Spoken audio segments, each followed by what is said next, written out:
Ladies and gentlemen, welcome to the main event.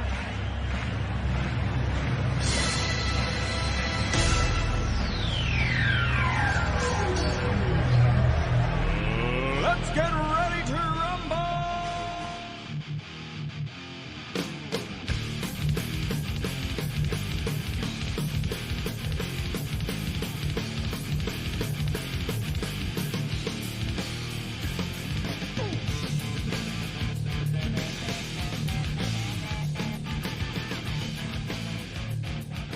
And that's right, everybody. Welcome back once again to another edition of the Best Seat in the House podcast.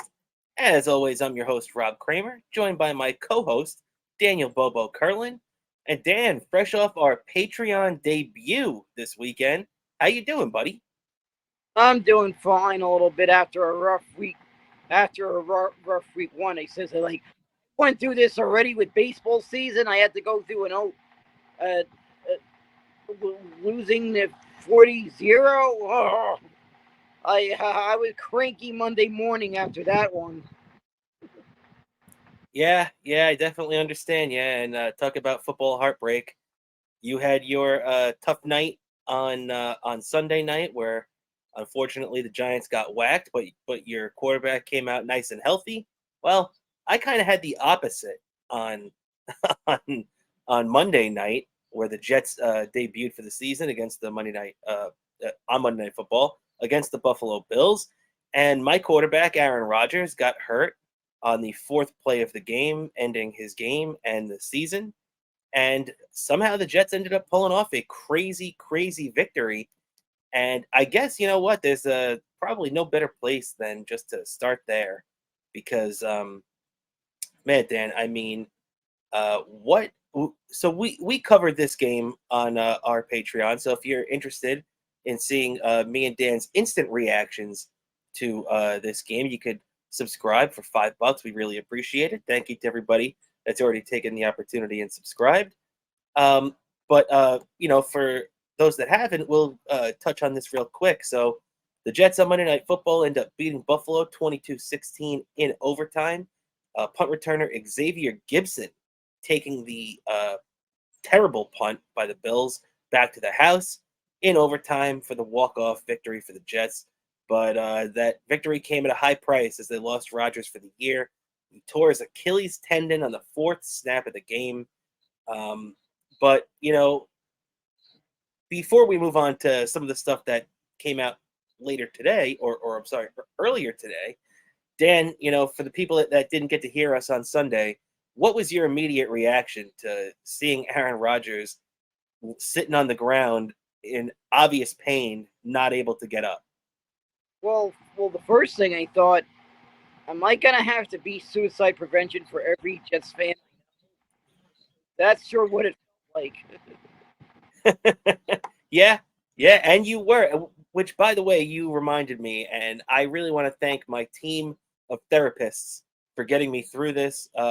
One of them by the name of my co-host, Daniel Bobo Curlin, who was my first therapist that very first night on Monday Night Football, where he came out here and kind of talked me off a ledge. So thank you to my good friend Daniel for that. Apparently, because of my experience, because of an appearance at Compound Media, I'm apparently an OBGYN and a specialist in suicide prevention. Exactly. You're right about that. Maybe one more than the other. I think that you're definitely an OBGYN too. But hey, either way, thank you for the assistance, my friend, because I definitely needed it. I also like to give a shout out to the great Jake Asman, who is a guest of ours on the show earlier this summer, where just listening to Jake over the last couple of days since this has happened has been therapeutic. Listening to a whole bunch of Jet fans going through the same wide range of emotions that I've been going through since Monday night. Also, the great Joe Beningo and Evan Roberts, tip of the cap to those guys who were also very, very good. And Beningo, oddly positive. So very, very nice to see. So, after all that, hey, the fact of the matter is the Jets ended up pulling up that win. It was a great win. Got to give credit to every other guy in that locker room. And a guy that's taken a lot of heat this year, well, not necessarily this year, but in the past and from Jet fans a lot, probably unwarranted, is head coach Robert Saleh. And, Dan, I think that a guy that really should get a lot of credit for keeping this team on the same page, keeping everybody focused after it would be very understandable for the team to have a letdown after Rodgers goes down. But you really have to give Saleh credit for keeping everybody together, right? Yeah, I have to give credit. They still managed to hold up, but like I said, only time will tell. This is just one win. Somehow their defense managed to hold up, but they're up there going to be facing much tougher competition pretty soon. I mean, you guys are going to be facing the same Cowboys that we lost to that frustrated me, and unfortunately there's these bandwagon Cowboy fans everywhere that Yep. are, I have to say, unfortunately, Cowboy fans are the NFL equivalent of Yankee fans. But brag about how many times they've won championships. Which, by the way, is a lot less than the Yankees, too. So, at least the Yankee fans have had a recent championship, too. Dallas hasn't done anything in over 25 years. So, yeah, it's very interesting. Hopefully it stays that way. That the last time they won a championship was when I could still use that Blockbuster card that's in my wallet that I say that for nostalgic reasons. Yeah, you're right. Blockbuster was definitely in full swing. People were walking around with their Walkmans, and no doubt about that. You're definitely right. 1995 was definitely a different world the last time the Dallas Cowboys won. But yeah, and mentioning Dallas too, you mentioned that the Jets are going to be playing them on Sunday. It's going to be no easy task, as obviously they decimated the Giants 40-0 on last Sunday Night Football. So now the Jets will be playing them at 4:25 this Sunday, and they walk into that game as 9-point underdogs. Now, some people might think this is crazy for me to say this, and who knows, maybe I'm crazy. But to be honest, to me, when I see that, I think that's complete disrespect to the Jets. No doubt about it. The Cowboys are a really good team with a really good defense. No doubt about it.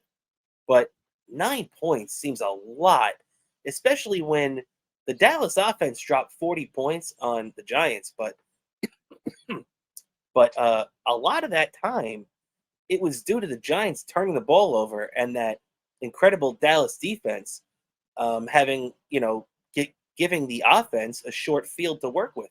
I mean, Dak Prescott only had 143 passing yards. So it's not like the Dallas offense absolutely ripped it up. So it feels like a bit of disrespect to the Jets defense, who played out of this world, and would not surprise me if they forced Dak Prescott into making a few mistakes this week as well. But I don't know, Dan, what do you think? Does that 9 point seem there we go. It get this one. I don't feel like this one could go either way. Might be a defensive struggle. I feel there's a chance that potentially either the Jets win on a small margin or Dallas win on a small margin. I just somehow took a weird guess because I just had a weird feeling that Dallas was probably gonna win by a slow margin, but that's just me. But I just know this game's gonna end by a slow margin of victory. Yeah, I agree. This game to me just like it reeks of like 13-10 or like 16-13, something close like that, low scoring. Wouldn't surprise me if neither team gets to 20 points. The Jets only it took 4 turnovers and a special teams touchdown in overtime for the Jets to hit 20 points last week. So against that vaunted Dallas defense, wouldn't surprise me if it's a struggle to score again this week. Who knows? Maybe we see a slew of field goals from both sides and have one of those like weird 15-12 games.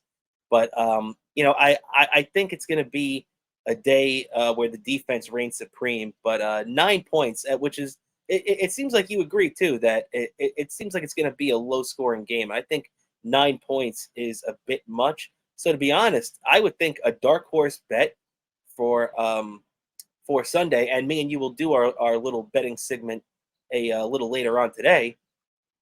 And yeah, it's going to come down to the it's going to come down to the defense, and if the defense keeps the Jets in it and they don't make any really bad mistakes, I fully expect the Jets to be within that 9-point window. So hey, if you want a cheap betting tip, there's one for you.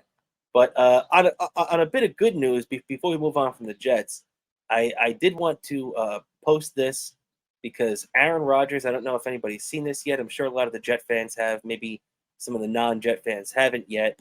But Aaron Rodgers addressed this injury for the first time on Instagram, and said that he vowed to come back. He said he used the old Dark Knight quote from the movie. The night is darkest before the dawn, and I shall rise again. Much like the Phoenix, Aaron Rodgers has vowed to rise again. I will show. Let's see. We got the actual thing of him right here. I'll bring that up. All right. So here is the actual quote Aaron Rodgers said. I'll take down this right here so everybody can see. But let me just read it real quick. So Rodgers puts out on Instagram, "Thank you to every person that has reached out, called, texted, DM'd, connected through a friend, and etc. It has meant a ton to me, and I'll try to get back to all of you soon. I'm completely heartbroken and moving through all of the emotions, but deeply touched and humbled by all the support and love. Please keep me in your thoughts and prayers as I begin the healing process today. The night is darkest before the dawn, and I shall rise yet again. Proud of my guys, 1-0. So, after seeing that, Dan, a lot of people were speculating that based on the severity of the injury and based on the real commitment that Rodgers is going to have to make to come back from this. What do you think, Dan? Is it surprising to you that Rodgers seems to be indicating here that he's coming back? Or with a competitor like Rodgers, did you fully expect him to come back the whole time? I fully expected him to come back. I mean, he said he was committed for these 2 years, and he's got to get, and hopefully he lives up to that. And he's got to get through that 2-year window. Yeah, that's a very good point, actually, that I haven't really heard many people bring up yet. But yeah, Rodgers did commit to the 2 years, and obviously he went into it, thinking he was committing to 2 years, and getting to play this first year and not battling back from an injury, which could be, in a lot of cases, career ending.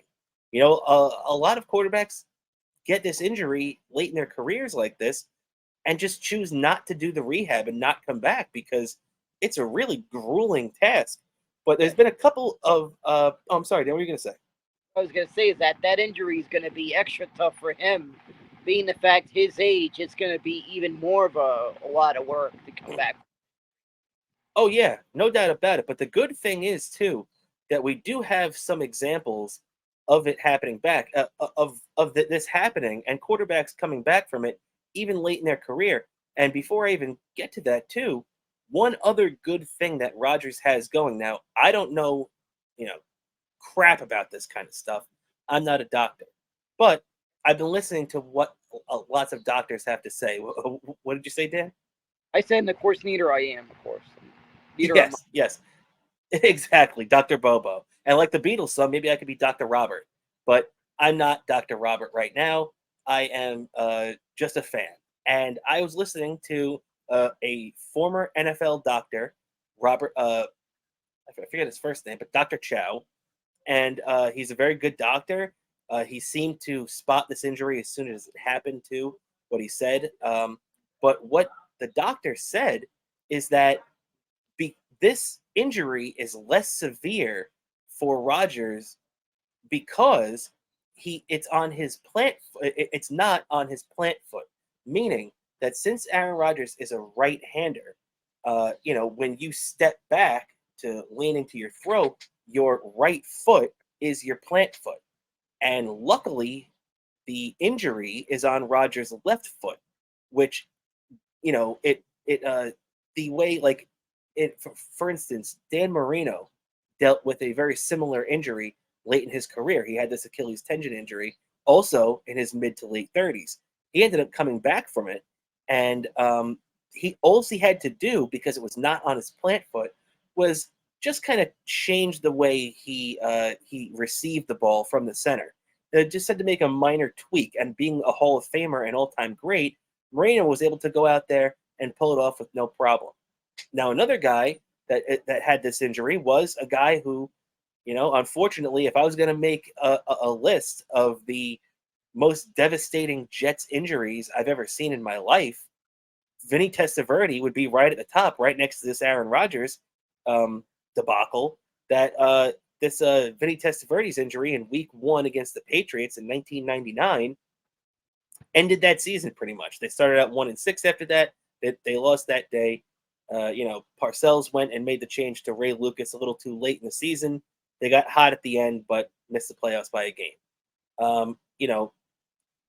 Testaverde was able to come back the next year and still be good. And I heard an interview with Testaverde today, and he said that the rehab is grueling and the rehab is annoying, but a guy with the drive and competitiveness of Aaron Rodgers should not be deterred by that. He does the work. He puts the work in no matter what already. So this is just going to be, just a little bit more commitment from him now, because there's going to be a lot of work ahead over the next year. But, I mean, based off those examples, Dan, what do you think the odds are that when Rodgers does come back, that he resembles the guy that we expect him to be?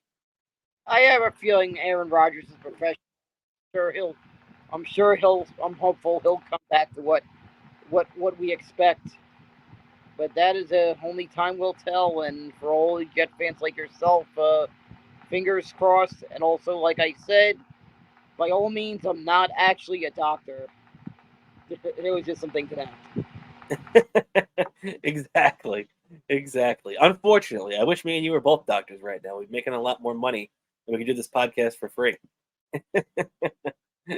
And there we go. So now we'll move on to the Giants now, as unfortunately, the season did not start off on the right foot for the Giants. They ended up having that great first drive, driving the ball right down the Cowboys' throat, and then it stalled.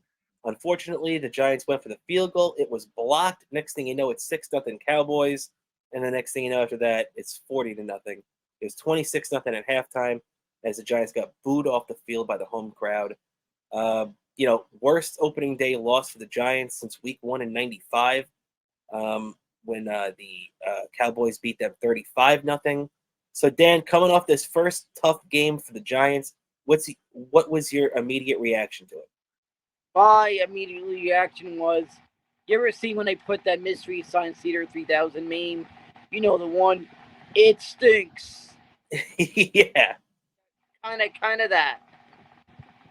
Yeah, I can definitely understand that.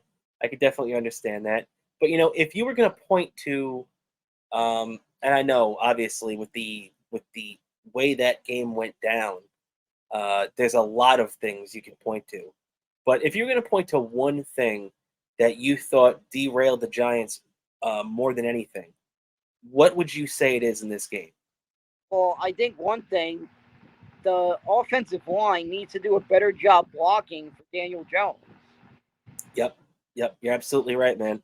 I mean, Evan Neal, former first-round pick by the Giants, who a lot of people felt really good about. He had a pretty decent year last season. Looked terrible that first night. He looked lost. Andrew Thomas, who was also another first-round pick by the Giants, is a left tackle, a guy who the Giants have a lot of hopes hanging on him. He's the guy that's protecting the $40 million quarterback, and he just did not have a good game again, and looked like he got a little banged up. He wasn't practicing today. I saw it too. But, that is severe underperformance for him. And, the thing that I didn't understand too was that Daniel Jones stayed in the game even after the left tackle and really most of the offensive line came out. But I mean, as soon as you pull Andrew Thomas, Daniel Jones has to be out of there, right? I mean, look, Brian Dable is a very good coach, but that was a very risky decision. Yeah, I feel maybe he should have came out of there, rested the rest of the game, just get back on the horse next on week 2 and over in Arizona. But I just feel Daniel Jones just wanted to tough it out and just try to at least I guess use it as a motivating factor. Oh yeah, well I mean, look, the fact of the matter is that the starting quarterback or the starting players, they're never going to want to come out. They have that competitiveness in them. That's why the head coach has to be smart enough to protect the player from himself. And I feel like that Brian Dable has really, most of the time since his Giants tenure began, has done the right thing. But I was very disappointed when they didn't take him out when all the backups were starting to go in. And one guy who agrees with that, actually, believe it or not, was Micah Parsons on Dallas. Micah Parsons has his podcast that he puts out every week, and he actually defended Daniel Jones on his podcast because the kid Jones has been taking a lot of heat since Sunday night for his poor performance, 15 of 28, 2 interceptions, 104 yards. But Micah Parsons came to his defense and said that Daniel Jones is a good quarterback. He just had a bad night. That Giants and their fans should stick by him because he's going to rebound and he's going to be a good quarterback. And Micah Parsons also agreed that he thought that it was very I forget the word that he used, but he also thought it was very reckless, I guess, is a word that I'm paraphrasing with. That I think that Micah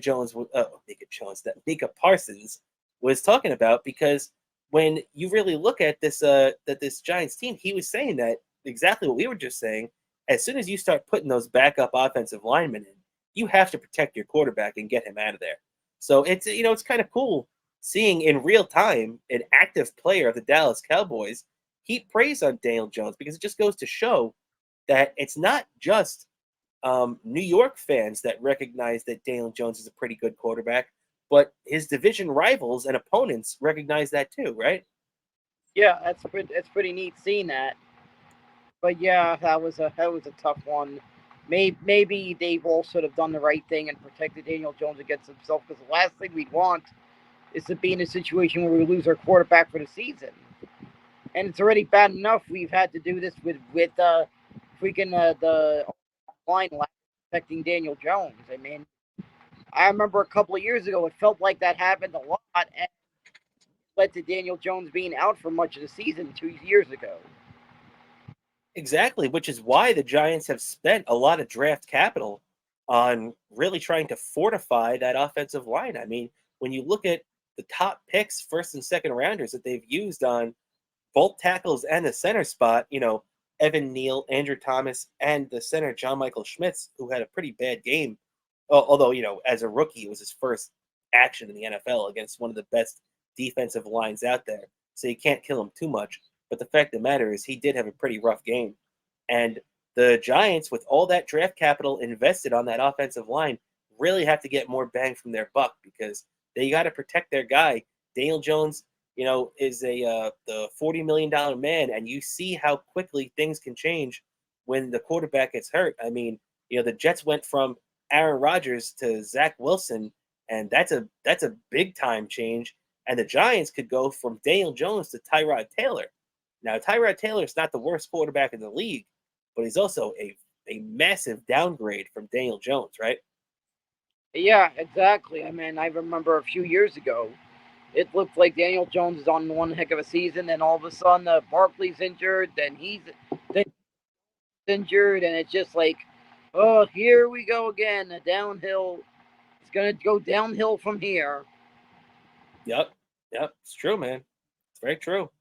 So the Giants really working on protecting their asset, and in the NFL these days, the biggest asset is the quarterback. And right now, the Giants and that quarterback are going to be heading to Arizona, a very, very interesting place to play in September. It's always very hot there. It was interesting hearing Tiki Barber, former Giant, former NFL running back on WFAN, point out how you never really know what's going to happen in playing in a place like Arizona this early. I mean, first off, let's not discount them too much, even though they are a bad team, obviously going for the tank. They took it to the Commanders on Sunday. They took them to the limit, a 20-16 game. The Commanders were trailing late, so you got to give them credit. They have a decent team, and even though they are bad on paper, no doubt about it. And when you look at that atmosphere of playing out there in that heat, that's what Tiki was talking about. How sometimes that can sneak up on you, and you get dehydrated quick, and you run out of gas quick or quicker than you would have thought.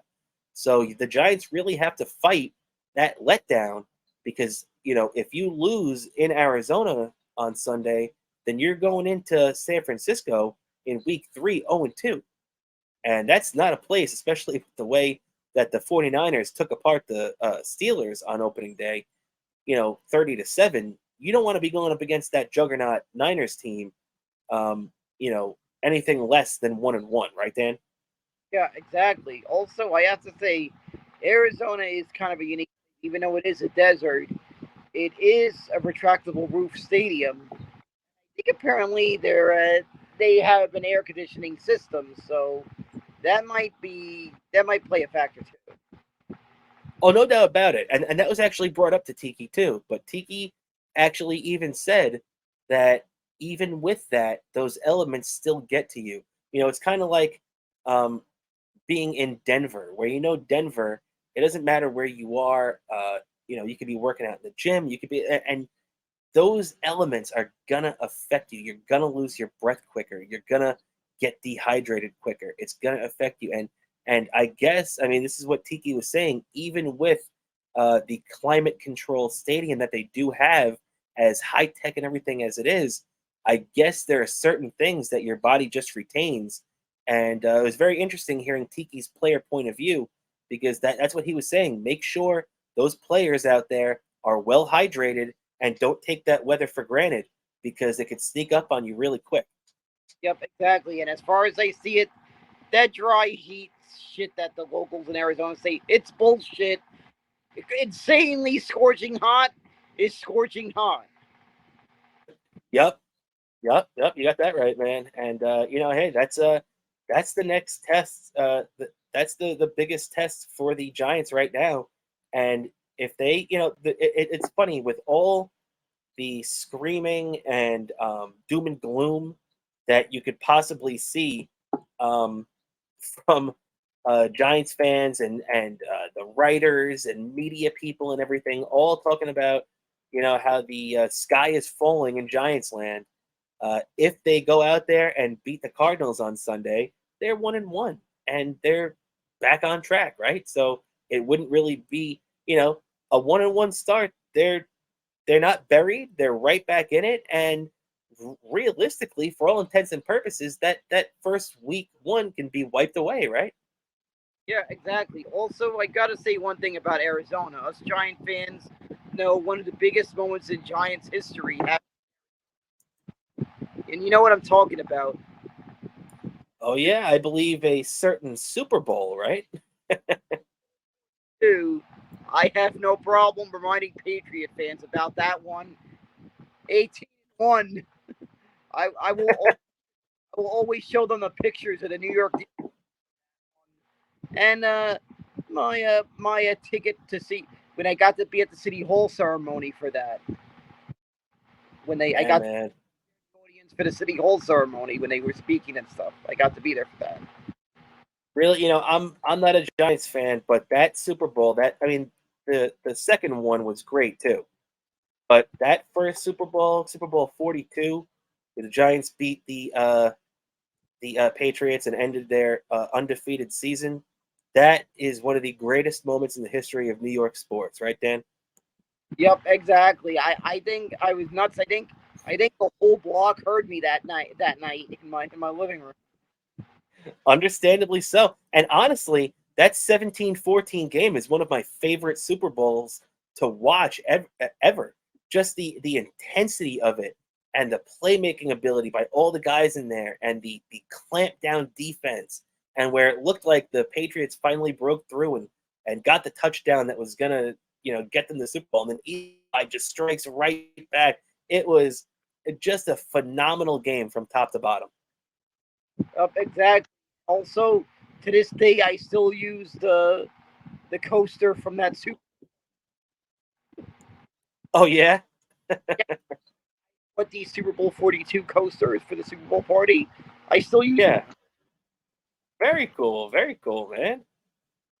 And yeah, I mean, hey, I wish my team won a Super Bowl. I'd be doing the same thing. But yeah, so as we'll continue rolling along here, we'll make our picks at the end of the show. But yeah, until then, Dan, last thoughts on the Giants before we move on. I mean, what's your outlook for the season now? Has that first game changed your outlook or your expectations for the Giants at all this season? It kind of a little bit. I just feel now the season hinges on how they bounce back after this loss. I feel this team is a lot better than that. They can, and hopefully they bounce back from this loss. And only time will tell. And we're gonna see on. I'm gonna see this time. This time not having to wait all the way until the evening to watch the game. I'd be able to sit back and watch it on Sunday afternoon, like the rest of the league, like the rest. Exactly. Very true. Very true. It's gonna be nice to see both our teams back in the regular spot on Sunday. And yeah, man. So I agree. My expectations, for the Giants, still right around the same thing. I expected the Giants to be right around 9-8, 10-7. They're gonna be in that hunt. They're gonna figure things out, and they're well coached. So it's gonna be interesting to see how Daboll gets this team off the mat for Sunday's game in Arizona. So yeah, very cool. And once again, if you want to see any of our post game interactions and post game reactions following Sunday's games, the Jets and the Giants both playing Sunday afternoon, please do yourself a favor and do us a favor, actually, and subscribe to our Patreon. Patreon.com/Best Seat in the House podcast. We have it on the scroll on the bottom. So once again, thank you everybody for checking that out. We really appreciate it. And as we keep it rolling along here, obviously we'll go back to baseball for the all intents and purposes. Here in New York, the baseball season is pretty much over. But the Mets continue to play out the string right now. They recalled Brett Beatty after his time in the minors. Now, Beatty was kind of, doing he wasn't doing great. He was hitting around 230.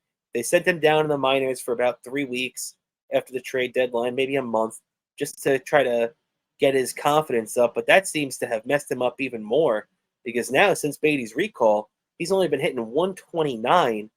I remember I was not a fan when they sent him down to the first place. If he's going to struggle, let him figure it out here.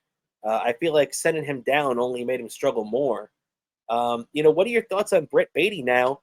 And has Beatty's inability to, look like a major leaguer like we've seen Francisco Alvarez do this year, has that kind of dampened your hopes on his future? There's a little bit, but at the same time, I feel with Beatty, I feel management is almost to blame for this. I mean, they shouldn't have been having him ride the bench. So I feel, what do you expect when this guy was getting inconsistent playing time the whole time? Yeah, it's true. I mean, they were, and the fact too, and you're 100% right, Dan. And the fact that the Mets still are running Daniel Vogelback out there, just release the guy. Nobody wants to see Daniel Vogelback anymore.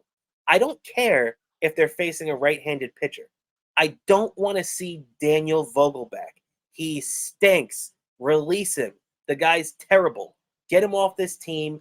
He makes me sick every time I see his name in that lineup. And the fact that they still put him behind Pete Alonso as if he's the protection for Pete Alonso is a joke. The Mets have to go out there and get a real DH because that guy is not it. And it's just incredible the way that that they have been making these lineups and using their pitching and bullpen and everything. I can't believe I actually saw one of the press conferences the other day with Buck Showalter, and he actually said in this press conference that they were talking about making the lineup and how Buck Showalter said he owes it to, I forget what team they were facing that day. Whether it was some team still in the pennant race, maybe it was one of those West Coast teams, the Mariners or something like that, at the end of last month. And he actually said that he owes it to that team to put out a major league lineup. No, I'm sorry, Buck. You don't owe it to that team. You don't owe that team shit.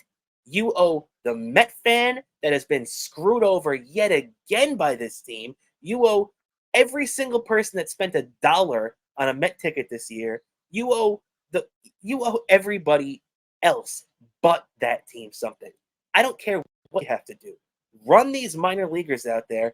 I want to see what we have in these kids. I don't want to see Rafael Ortega, who's a stiff. I don't want to see, half of these pitchers in the bullpen are garbage. Go out there. Let's see what we got. Don't sit here and tell me that you owe anybody else but the Met fan anything, right? Yeah, it's starting to make me wonder. I recall hearing when from some Yankee fans when Buck Showalter was the manager of the Yankees. Apparently, there was a little bit of a brief amount of time where Jeter was called up before his year when he won Rookie of the Year and all those accolades, World Series and everything. He riding the bench. Make me wonder some of these young players, how a player like Jeter managed to pull that off early in his career, being a victim of Buck Showalter's having rookies ride the bench that have high expectations. Yeah, it's a good point. That's a very good point because in '95 they kind of gave Jeter a little bit of a ride. I think it was in late May they brought Jeter up for the first time, but they had a very short leash, let's say. I want to say it was Tony Fernandez or somebody got hurt. That's when they brought him up in '95. Obviously, when they brought him up for the full season in '96, that was under Joe Torre. But you're right. It took, and there were even rumors when in '96, before all those accolades you mentioned, the Rookie of the Year and the World Series and everything, that Jeter wasn't going to make the team out of camp. But it took a good manager with an eye for talent like Joe Torre to take a chance and start Jeter from opening day. Now, I don't want to say Buck Showalter isn't a good manager because he is. And I don't want to say Buck Showalter doesn't have an eye for talent because he is. Because he does. He obviously does. He's been in baseball for years and years, and he's been a great scout at that time too. But what I need to see from Buck is play the kids. Don't play these vets who you owe nothing to. We want to see what we have. I don't want to see Omar Narvaez. I want to see Francisco Alvarez. The fact that guy is not even going to be able to catch 100, he's going to be barely in 120 games this year. And while I agree that that's a lot of games for a catcher, he's 21 years old. I want to see him play in 140 games. Why not, right? Exactly. I feel that Alvarez should be DHing on the days he isn't catching. 1,000%. Totally agree with you. But unfortunately, Buck is more concerned with getting Daniel Vogel back in the lineup, and all that garbage. I can't stand. What are your thoughts on that, Dan? Do you think that Vogelback still deserves time in the lineup, or do you think that they should just be playing the kids? No, the guy strikes out way too much, and it's like he can't. It's like anything that should normally be a double for most people, it's only like a single, and it's not doing much. Not doing much. A player that isn't really hitting much for power and is mostly getting station-to-station hits. Yeah, it's true. I mean, I said that from the beginning of the season that, even though the people that would talk well about Vogelback and they'd be like, oh, well, he draws walks and he gets on base and all this. It's like, yeah, but just as you said, Dan, very astutely, as soon as he gets on base, he's a station-to-station guy. So, I mean, even if you have him, if he's on your bench and you have him pinch hit late in the game and he draws a walk, you're going to have to use two players because as soon as he goes on first base, you're pinch running for him.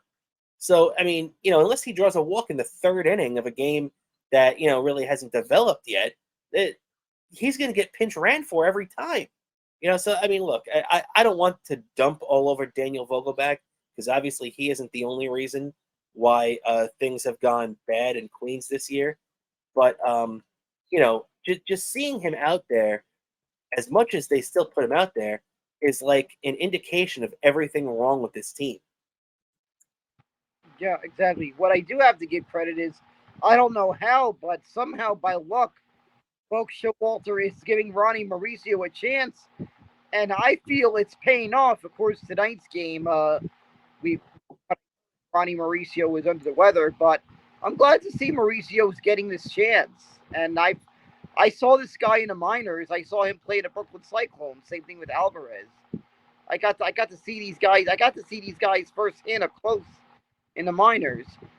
And I have to say, speaking of that, congratulations on Jet Williams, a minor league prospect, getting called up to Double-A. After, I've gotten to see the guy a little bit on the Cyclones. Unfortunately, the Cyclones ended their season coming up one win short of making the South Atlantic League playoffs. But that's still neat that he's looks like on the rise. Is now in Double-A. Is going to be part of the last couple of games of their season and the playoffs in Double-A. Hopefully getting to show what he's got, and maybe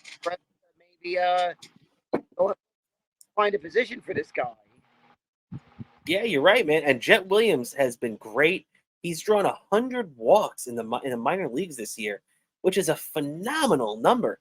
I don't think people really understand the patience and plate vision it takes to draw 100 walks a year, even in the minor leagues.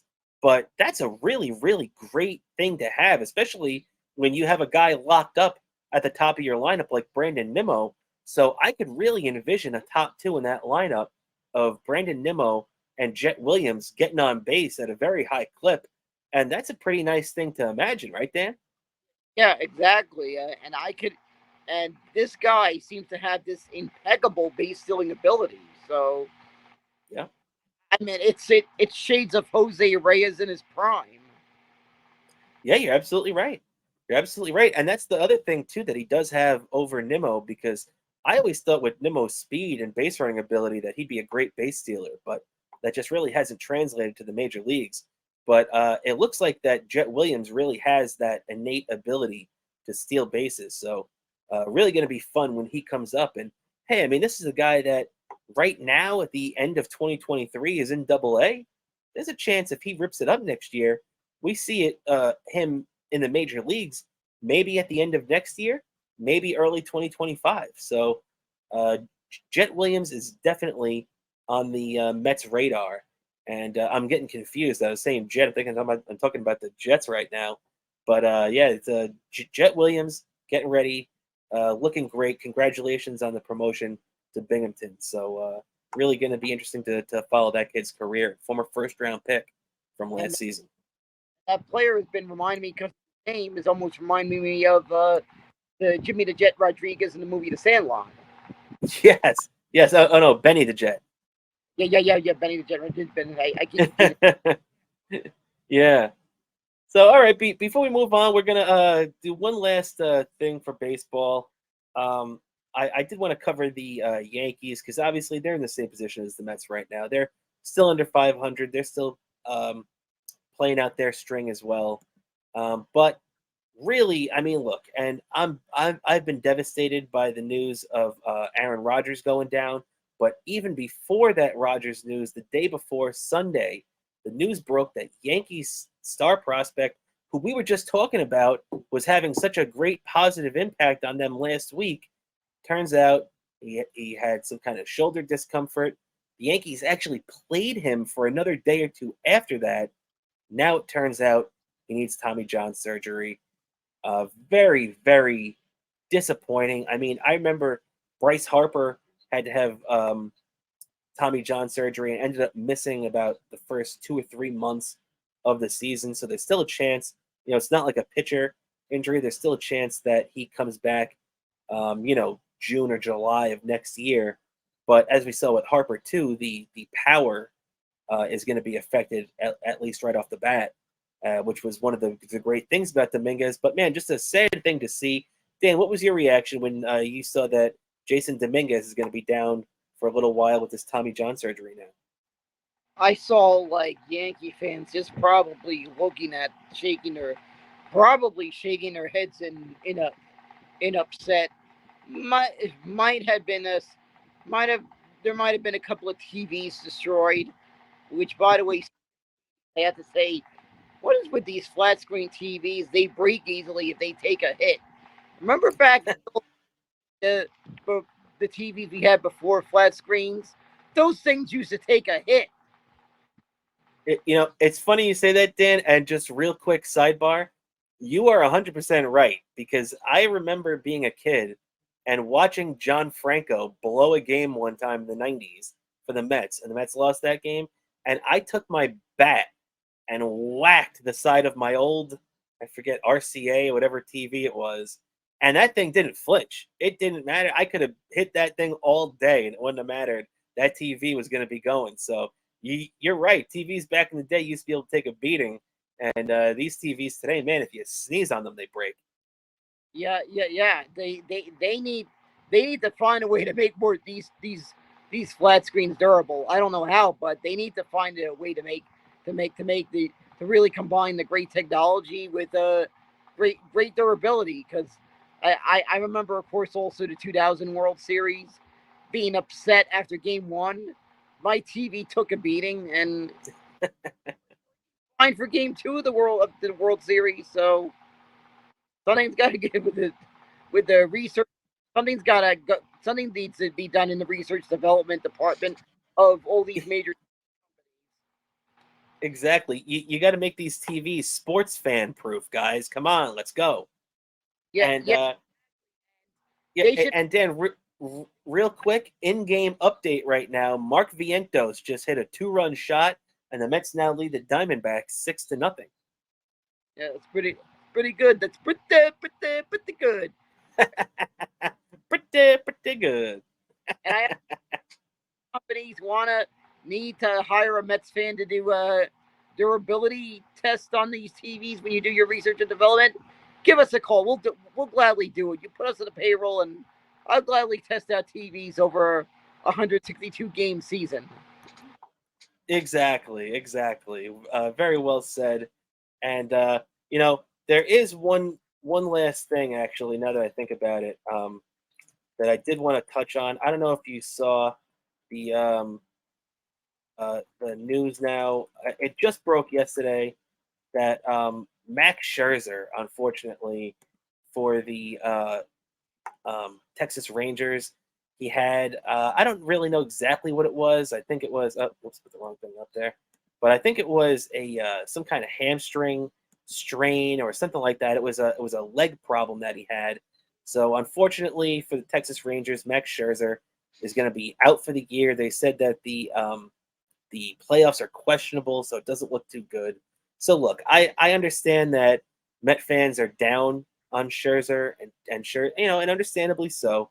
But look, Scherzer was great last year until the very end. As much as Met fans want to crap on him this year, just look up the numbers. Between him and Verlander, they were two of the more effective starting pitchers the Mets had this year.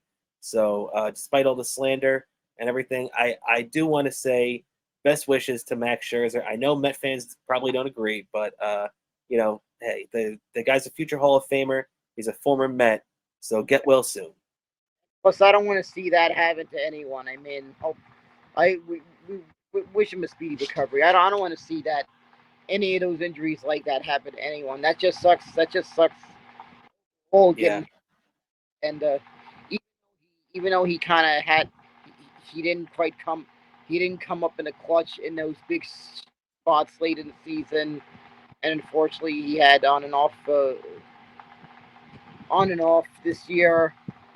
I do kind of. I wish him a speed. I wish him a speedy recovery. Also, I have to say I feel like us Met fans lucked out big time in that trade. Yeah, you're absolutely right. I think you know, looking back on that, I don't necessarily know about the Verlander one. That's still gonna play out depending what Gilbert and Clifford are in the future, the two prospects they got back. But right now, based off what we're seeing from Scherzer and his up and down performances and inability to stay healthy towards the end of the year now.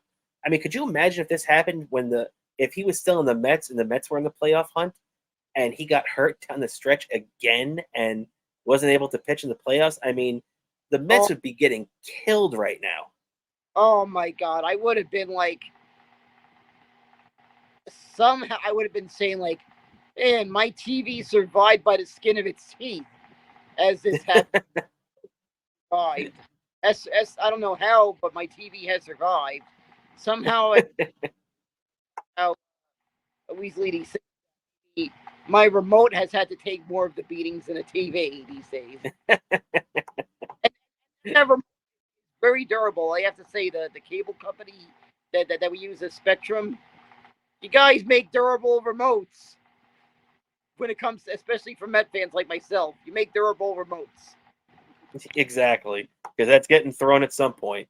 You're right about that.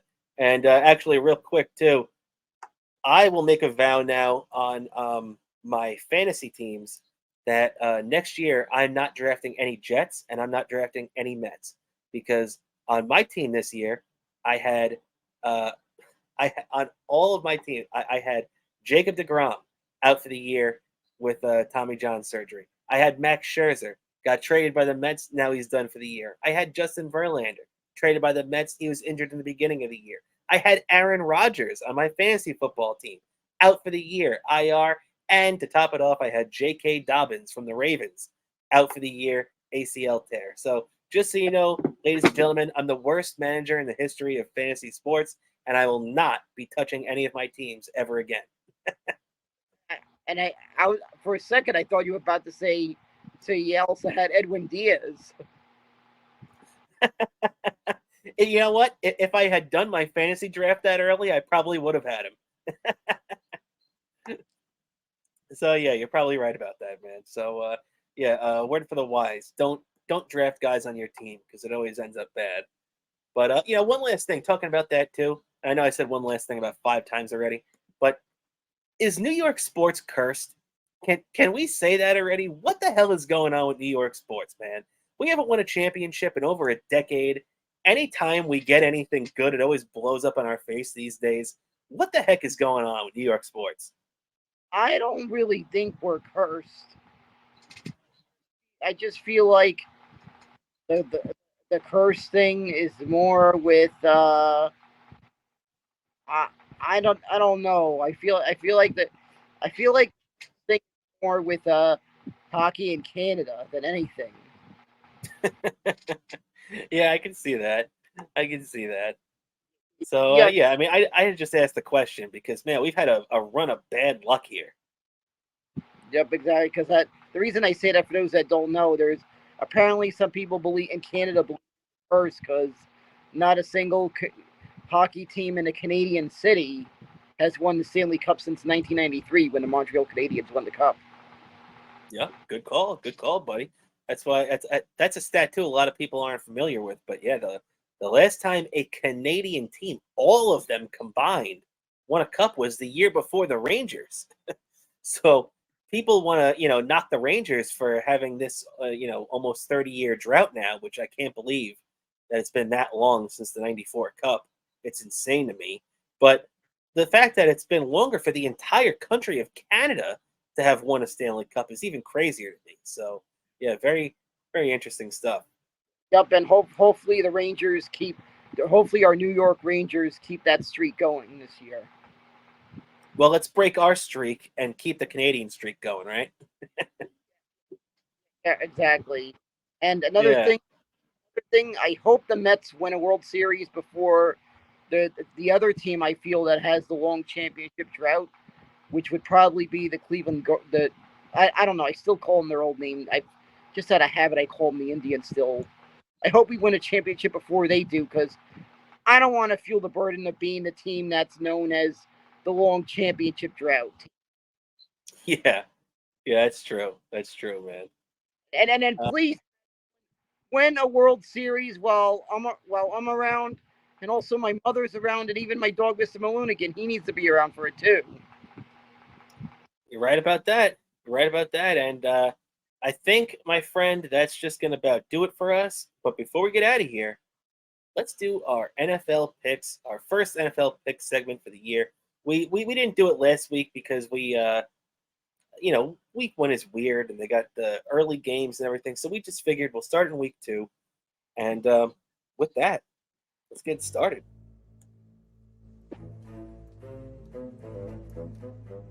Oh, that's a battle. Let's go. And we'll kick this thing off right now with Minnesota at Philadelphia. The Thursday night game.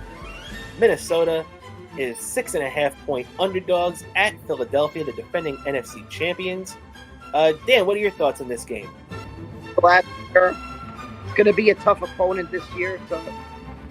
So for this one, I got Philadelphia on this one.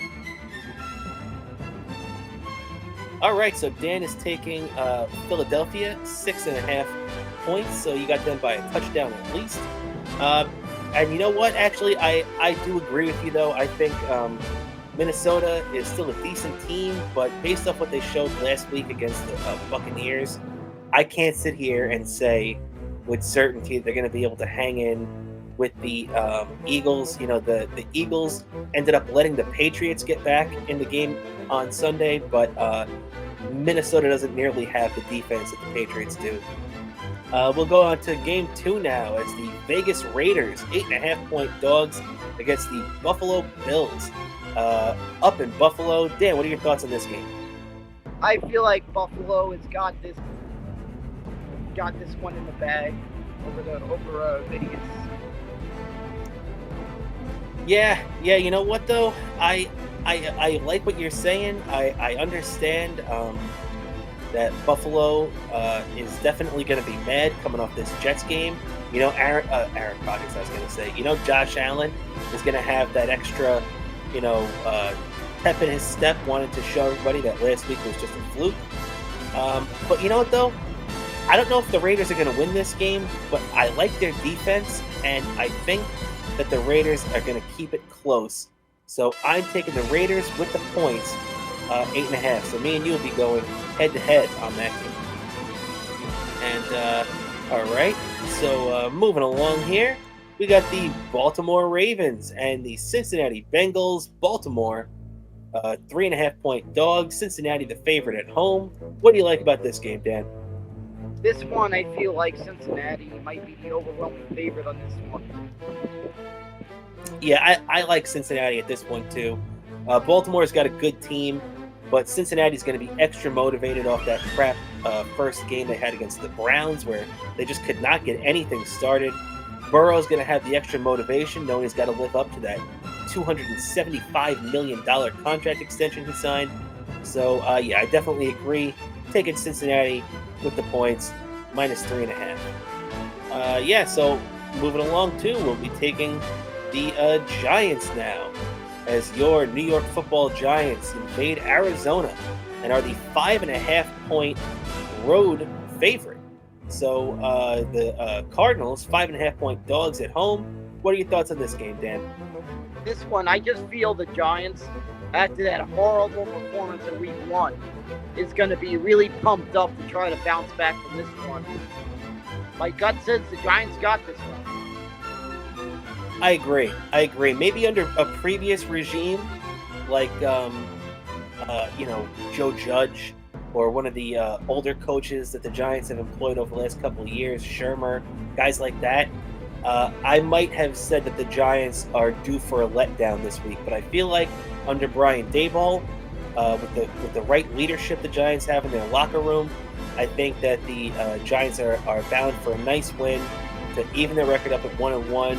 I expect to see Darren Waller used a lot by Daniel Jones. He's going to be a safety net. especially against that weak Arizona defense. So, yeah, I agree with you. Take the Giants minus 5.5. As we keep rolling along here now, we get to the Dallas and Jets. Jets in Dallas, 9-point underdog. The Aaron Rodgers-less New York Jets are 9-point dogs in Dallas. Dan, what do you think about this one? I just have a feeling Dallas has got probably going to be the favorite on this one. I mean, they just look like a tough opponent in this one, overwhelming. All right, so this is the last episode of Best Seat in the House podcast. No, I'm kidding. No, I get it, man. I get it. I can't even go against you that hard on that one because, look, especially with Zach Wilson, I don't blame anybody for doubting this team. But like I mentioned earlier in the show, I do think the 9 points is a bit of a disrespect to the Jets defense and a little bit of an overreaction to the 40 points that Dallas scored against the Giants, which, like we mentioned, was mostly manufactured by their defense. So, only 143 yards for Dak. I do expect the Jets to cover. So me and you will be going head-to-head on that one as well, and I'll be taking the Jets plus 9. So even if the Jets, I don't necessarily think the Jets will win, but I know the Jets are going to keep it close. Yeah, I have a feeling this game's going to be very low scoring. Yeah, I can see that too. I can see that. And, so we'll go on to the last one. We're not going to do every game. We're going to do a select games. We usually like to do like the Sunday night games, the Thursday night games. And then we'll pick. So on Sunday night, we're going to be doing our post-game shows following the Jets and the Giants games. On that night, on Patreon, is when we'll pick both Monday Night Football games, because if you're not aware, we actually have an early Monday Night Football game on this upcoming Monday and a late Monday Night Football game. So we'll be picking both those games on the Patreon show if you're interested. Do us a favor, sign up if you'd like. And the last game we're picking for this Sunday, however, is Miami and New England, the Sunday night game in New England. Miami is the 2.5-point road favorite. Dan, what are your thoughts about this one? I kind of feel like Miami probably has this one. Yeah, I get that. So what do you think? Are you buying into the whole Tua, the Tua Tagovailoa? Are you buying into his job as the Dolphins quarterback, and you think that he's going to, have a great game and lead them to a win? I think maybe he might get this one. I feel this one might be there might be a bit of a high scoring on this one, so I just feel this one could go down to something happening in the fourth quarter. Yeah, I definitely hear you. But as a matter of fact, me and you are going to go head-to-head on this one too, because I think New England takes this one. I like New England's defense. I like the fact that New England's at home. I thought Mac Jones had a very, very under-the-radar good game last week. Just about 300 yards passing, 3 touchdowns, 1 interception. I think Mac Jones looked much better than he did really at any point last year. This was like rookie year Mac Jones, where he looked like a competent quarterback. So I'm taking New England, the home underdog, plus 2.5. So me and you going head to head on 3 of our picks. So I think that's just about going to do it for us, Dan, as we wrap up our pick segment. Before we get out of here, Dan, you have anything you'd like to plug for yourself? Sure, I got my you got my Twitter page, Bobo103 NYC, and you got me on Instagram, Bobo718DK. You also got me on. You could also find me on YouTube. Is Daniel Curlin, one word. There's going to be some stuff on there over the years, and that's where you could find me. And of course, you could find me on my every so often, every once in a while. There's a potentially you could see me on the Davey Mack Sports program, making appearances on there from time to time. Absolutely, always keep an eye out for Dan's appearances on the Davey Mack Sports program, because Davey Mack is one of the best, always doing some great stuff. So keep your eye out for that. Definitely one of these Saturdays, you got to join me on one of these Saturdays out there. Absolutely.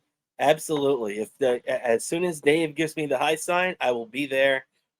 Gigantic fan of the Davey Mack Sports Program and everybody involved in there. I love those guys. As we say, really every show. Big A, Bobby Tamburo, Roy Harder, Davey Mack, all the guys out there. Love all of them. So absolutely, I'd love to be a part of it anytime they'll have me. So yeah, I think that's just about going to do it for us today. If you'd like to check us out, you can check us out on Twitter at @BSIT_podcast. You can check me out, my last name Cramer NY, and on Instagram, Best Seat in the House Podcast. Also, don't forget, like we've been promoting on the bottom for most of the show tonight, if you want to hear me and Bobo's thoughts following every Jets and Giants game, you could hear our post-game shows exclusively on Patreon. It's only $5. We really appreciate it if you take the time to subscribe, and it really helps us out and helps out our channel a lot. So thank you so much for everybody for the overwhelming support that we really get from all you guys. So thank you, everybody. That's going to do it for us tonight. As always, I'm your host, Rob Cramer, with my co-host, Daniel Bobo Curlin. And we'll catch you next week, everybody, on the Best Seat in the House podcast.